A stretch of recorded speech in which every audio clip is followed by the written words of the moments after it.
the story of modern energy policy and the understanding you need to have of energy policy from the public policy standpoint is so intimately tied up in the provision of renewables and the problems that surround them and the things they're trying to solve, that wind is an excellent illustrative use to take us through modern policy in this regard.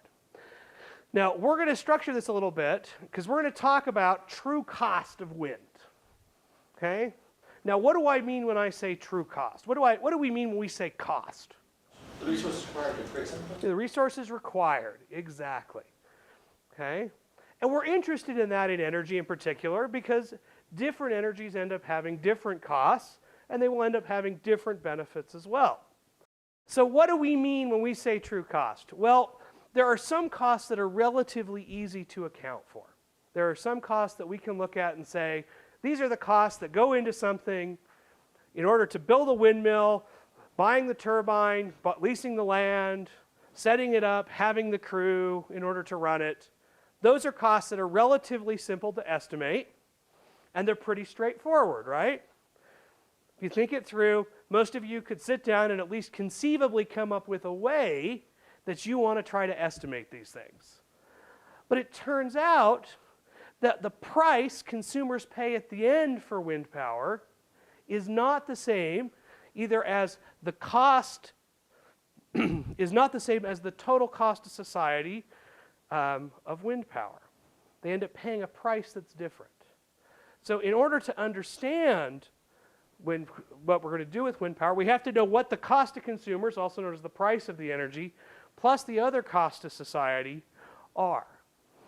And the story of energy policy is largely wrapped up in that second line of the true cost.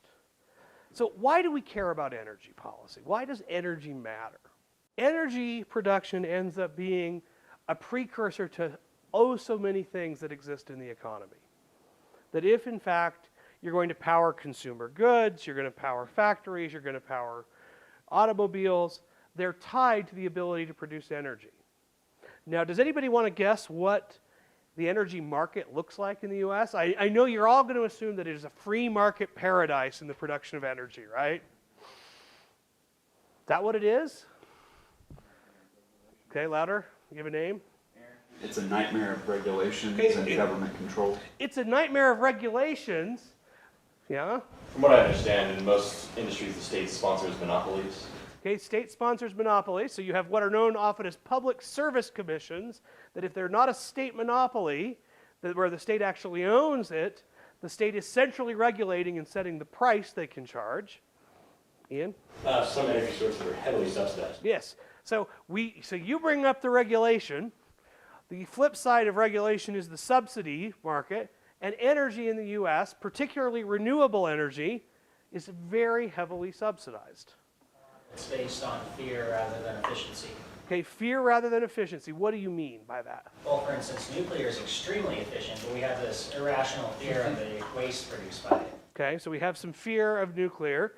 All right, so this is federal policies in terms of subsidies from the US federal government. So you can look at sort of the various estimates. So coal is getting some level of subsidy, so is nuclear actually. Wind is getting a tremendous amount. Natural gas is slightly lower. Solar is right around 9%. The others are getting in the 12 to 15 range. But this illustrates that not only do we have a web of regulatory compliance issues, we also have large-scale intervention to distort the price of energy.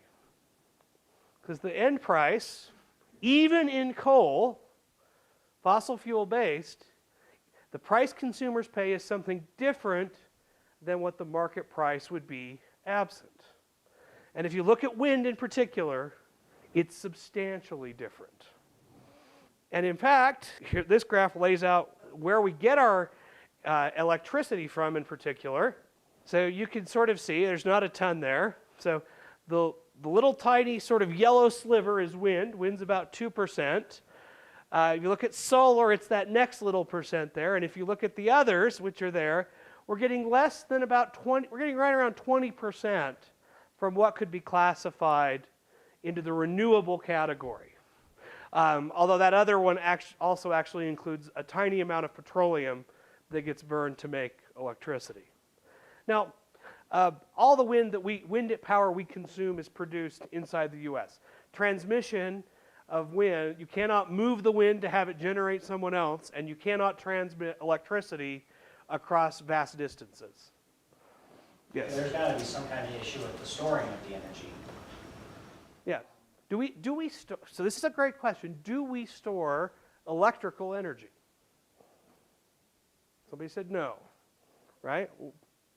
We do not store industrial levels or even household levels at the moment, although Musk has decided that if he can get enough federal subsidies, he can figure out how to do it on a house level. We don't store it. So what is generated exists for as long as it can be transmitted and used. Now, we do store kinetic energy, so we have stores of electrical generation called dams. So hydroelectric dams store the kinetic energy of the water that will run the mill. Okay? We have stores of coal that are locked up. They're either in the ground or they're in giant piles. But the electricity itself, the electrical grid operates on an on-demand basis. It is producing as close to as possible the current demand at any given time. And we're asleep again. Okay. Why does that make the electrical market a little bit problematic? Why could it? If we have to produce it on demand because we can't store it and we can't transmit it huge distances. You have a name? If there's a huge spike in demand at one period of time, then we might not have the resource. Okay, so we have to account for spikes. So there's a great study in the United Kingdom about when their primary electrical demand spike is. Anybody want to guess? Yeah. Like right after work, isn't it?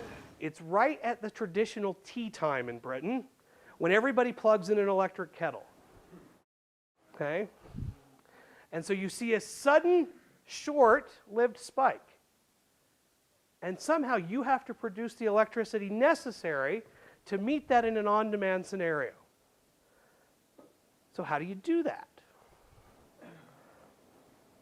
Well, you have to have something that's highly responsive and is able to turn on and off very quickly. And so as we talk about electricity power, as we talk about energy generation, one of the things I need you to envision with me is that there are two types of demand that we need to meet in the electrical market. One is called baseload. So imagine that we know this is the amount that's traditionally being consumed. We can predict it very, very well. So during the day, what does baseload look like? It's relatively low. Okay, we're not generating a ton. At night, what happens to power consumption until about midnight? It goes up, then it drops, and then it peaks. And that's the level of baseload that we have to provide. Now, it turns out some types of production are better at producing baseload power than others. Okay? Nuclear, coal are great at producing baseload. Turns out you can't turn a nuclear plant on and off. Turns out turning a coal plant on and off is possible, but it takes about 4 days to cycle down and another 2 to cycle up. So you can turn it off, but it's going to take you a full week to get it done and get it back online. So those are generating the base load. And then you have natural gas, which can be turned on very quickly. Some natural gas can be used immediately. These are called combined cycle turbines. Other natural gas is more intense, and it can produce for the spikes. Now, as we think about renewables, one of the issues with wind is how do we know when wind is going to produce? When does a wind turbine produce electrical power? When there's wind. When there's wind, okay? And only when there's wind. And so how do we know when there will be wind? Lick your finger. Okay, you lick your finger.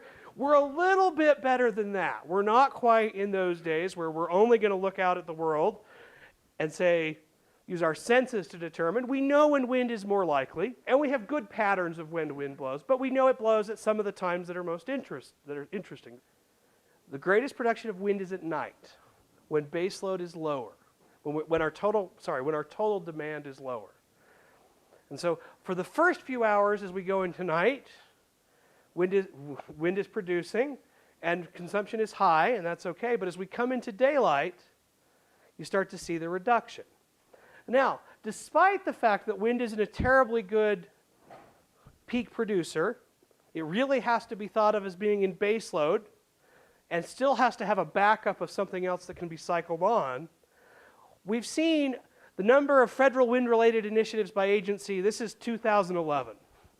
So Department of Energy, the one you'd predict, has 22. Interior has 16. USDA has 14.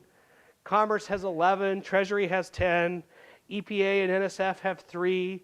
The Small Business Administration has 2. And FERC, the Federal Energy Regulatory Commission, has 1. We've seen massive investment in wind and massive focus by federal policymakers on wind, which leads us to the question, why? Why all of this interest in wind? My suggestion would just be the producers of wind energy have an incentive to lobby the government for subsidies. Okay, so they're able to go to government, right? And there's an incentive. Why does government want to respond to them? Supporting green energy is popular. Supporting green energy is popular. So they get the opportunity to claim the environmental high ground at relative low cost to the policymaker, and they're able to put in place this policy. Now, there's some problems with this we're going to talk about in even more detail as we go forward, because there's a second thing that they've done with wind energy in something called the production tax credit. Okay, does anybody know what a production tax credit is? So if you produce energy, for that production, the government will issue a credit, which is essentially refundable to you. You will be paid. For every megawatt you generate, you're going to be being paid 2.3 cents per, do you remember? I always get the units bad when I try to give this lecture without having my paper in front of me. Probably kilowatt hours, that sounds right. Okay, we'll look it up and I'll tell you later. Yeah, and I think it's 2.3 cents a kilowatt hour and $23 a megawatt hour. I think that's the math that works. Okay, so for every kilowatt hour you generate, you have a guaranteed price to start with of 2.3 cents. You get that in addition to whatever price the market will pay for the electricity generated. And this is regardless of what the market looks like, regardless of whether or not the power is demanded by the network, because in addition to having the production tax credit, the regulatory environment says, in general, once you install a wind farm that's been approved, they will accept wind power into the larger network, and so you have a guaranteed fixed ability to receive the production tax credit. It's limited generally for 10 years of production life, and you can see what happens to wind production over the course of the history of the production tax credit. So if you look with me here, you're going to notice there are high years and there are low years. And those high and low years tell us something about whether or not the production tax credit was in place. So in 2000, the production tax credit was allowed to expire. It did not apply in that year. But in 2001, the production tax credit was in existence. Okay, what does that difference tell you?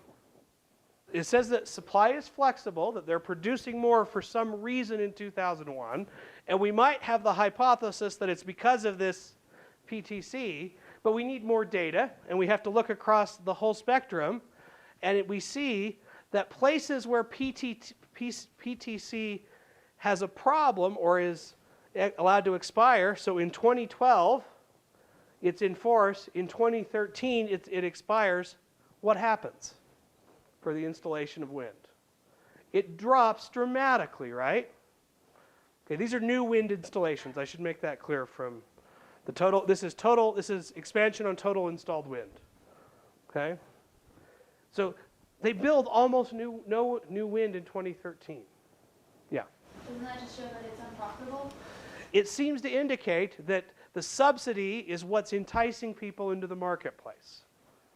That for some reason, that 2.3 cents per kilowatt hour is what works. Well, it turns out that the PTC is almost exactly equal to the profit that many of these companies make on wind.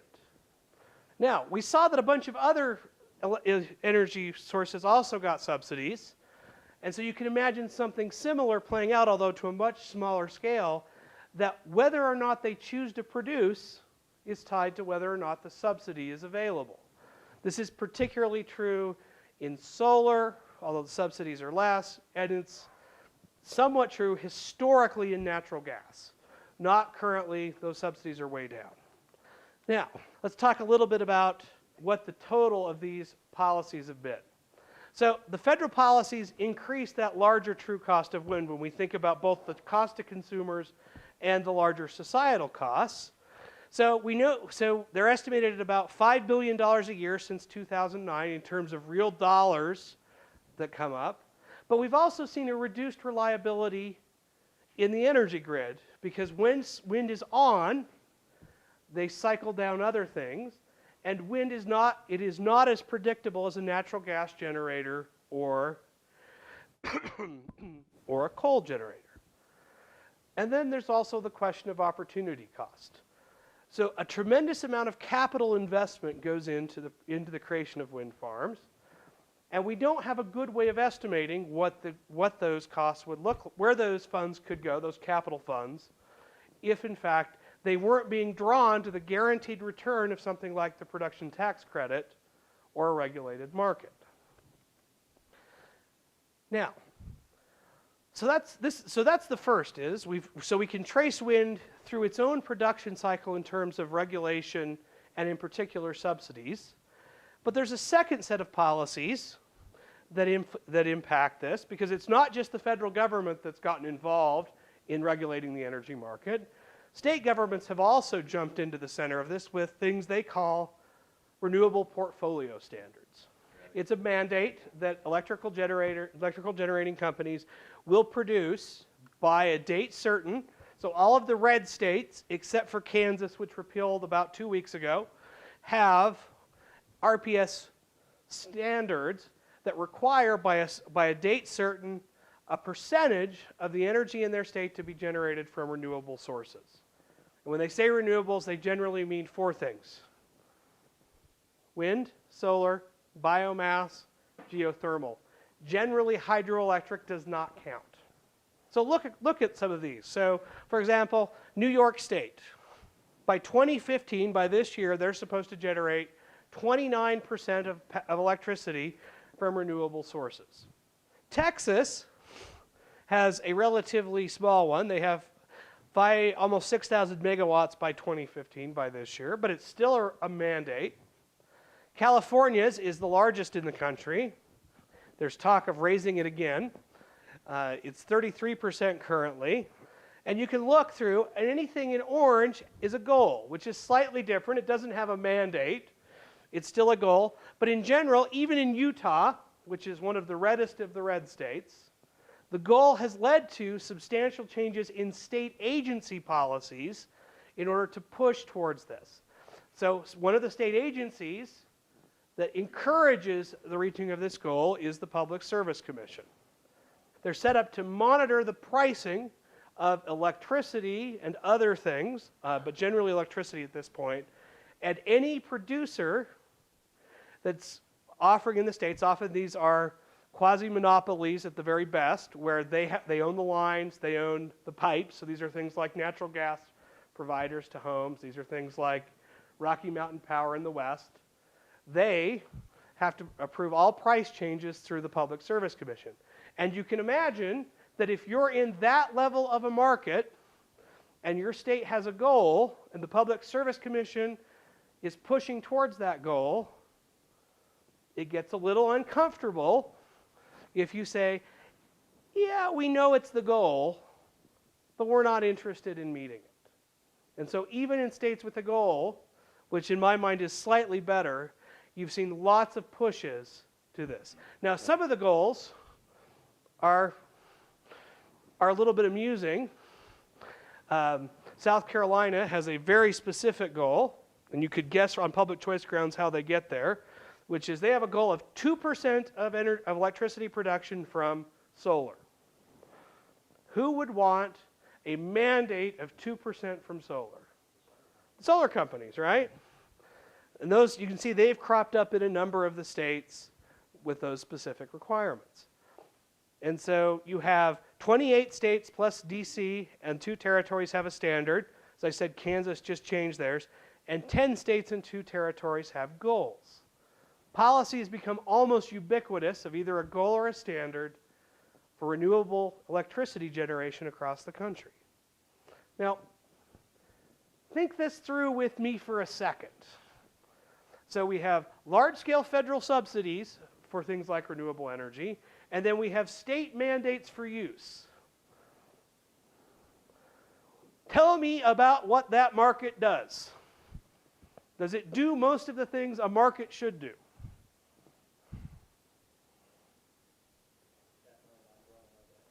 Well, it's not an organic market by any stretch, yeah? No, because prices fail to communicate the actual value. Ah, yes, it fails at something fundamental. The price paid by consumers does not carry the information that a price signal does in other marketplaces. It gets lost. And in fact, when we talk about the true cost of energy, what we really should be talking about, but we don't, because we're talking to policy members, is we're interested in what should the price actually be for these different types of energies.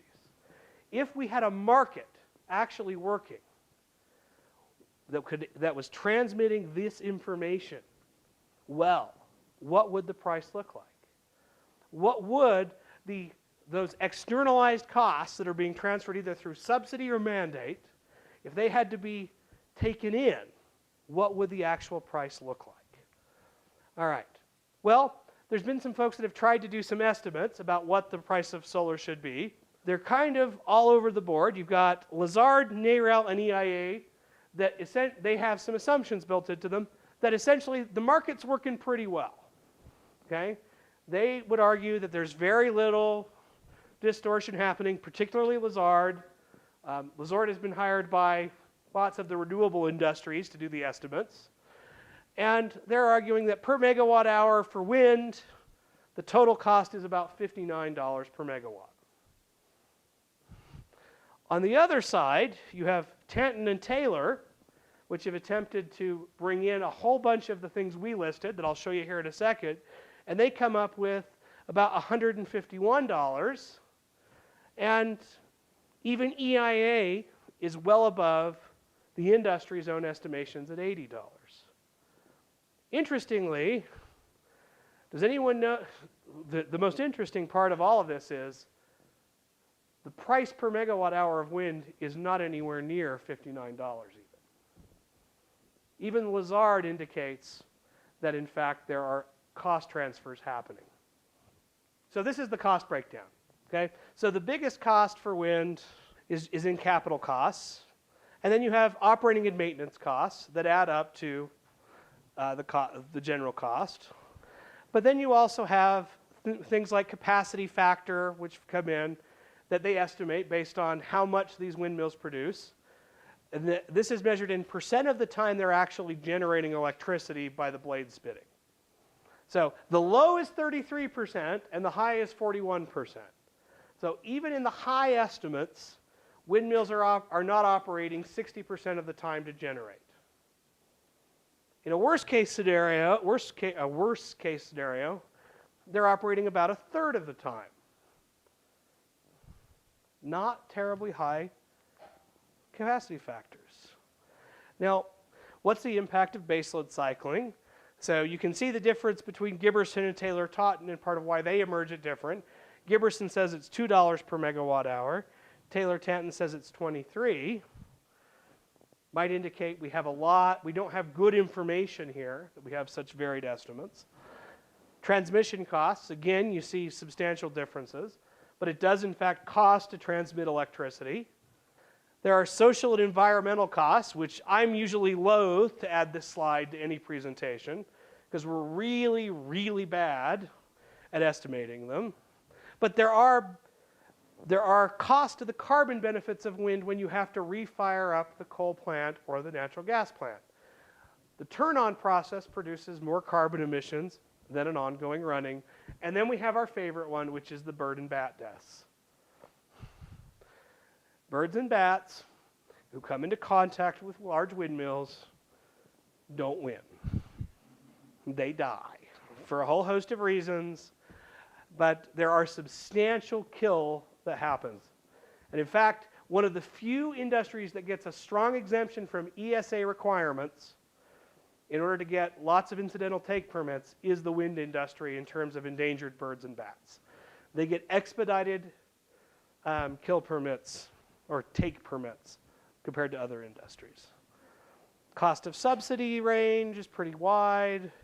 But at the end of the day, so as you look at this, at least this is our perspective, these are the things at least that need to be included if we were going to try to estimate the actual price in a real market. Capital, operation, capacity factor costs, transmissions, baseload cycling, social and environmental costs, state policies and regulations, federal policies and regulations, the opportunity cost, and reduced reliability. Now, the great thing is, if we were operating in a free market, guess what happens in the price of electricity? The price of electricity would sum up to a very large extent, not perfectly, because markets are not perfect, but it would take into account these things naturally as the transactions occur. But we don't live in a market that's even mostly free for energy, and so trying to understand what the price should be is difficult. Now, our best estimate is that for wind, the true cost of wind is somewhere about 48% higher than the standard Lazard, NREL, and EIA estimates. That if you take into account and try to internalize these other costs, wind, the true cost of wind is something like 48% higher. A substantial distortion from what it could be if it were operating in an open market. Now, there's some policy implications in my mind from this, because one of the things that if you hang around Strata or Utah State's center very long is we're interested in, okay, so we've done all this study, what are the policy implications? Well, the first is that the claims about wind need to be pushed back on. It actually costs more than the claims are out there. Because it sounds really good, and this is the way it usually goes when you're talking about wind policies, is the wind industry shows up, as I would expect them to. People are acting in alignment with their incentives, and says, this is what the current price of wind is, this is what we're generating at, this is what we can sell it to consumers for. It's on par with all the other types, and so why not require some wind there? Seems like an easy thing for elected officials to do, so they get their green bump, and it doesn't appear to them that they're doing anything negative. 2, taxpayers and consumers suffer, so you end up subsidizing through the least efficient way possible the price of electricity. And in our mind, we'd be much better trying to get to a policy that approximates something like the true cost. All right. Now, the interesting thing is we've actually been doing these on all of the energy sectors. One of the things that's fair, so you'll notice natural gas and coal are there, they do receive subsidies. They do receive regulatory advantages. And so understanding what those are important. It's not just renewables that we want to bash on, although that's a fun hobby. The energy market in the US is problematic.